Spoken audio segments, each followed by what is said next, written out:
જો મારો કાનો બધા શાક રોટલી ખાય છે, એમાં કાનો ચમચી ખાય છે. કે બેટા ચમચી ખાવો, જો હાથમાં ચમચી છે ને ચમચી ખાય છે.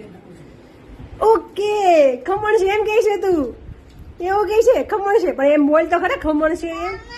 ખાવા ચાલો એમ કે ચાગલું ચાગલું ને એમ ક્લિયર વ્યવસ્થિત બોલ. ચાગલા વધી ગયું એમાં તો એમ.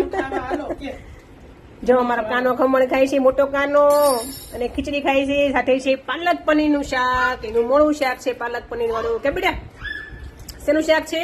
પાલક પનીર. અને છાસ, ઠંડી ઠંડી છાસ.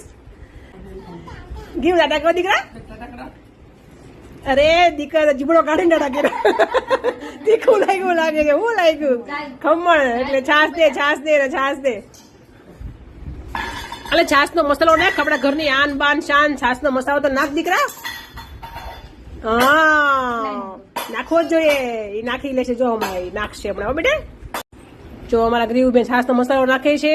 જેમ કે આ છાસ ના મસાલામાં છે ને બધું અલગ અલગ બધા વસ્તુ નાખેલી હોય ને, મરી ને જીરું ને ધાણા ને સંચળ ને તજ લવિંગ પણ નાખીએ છીએ. એટલે એનો ટેસ્ટ સારો હોય અને પેટ માટે સારું.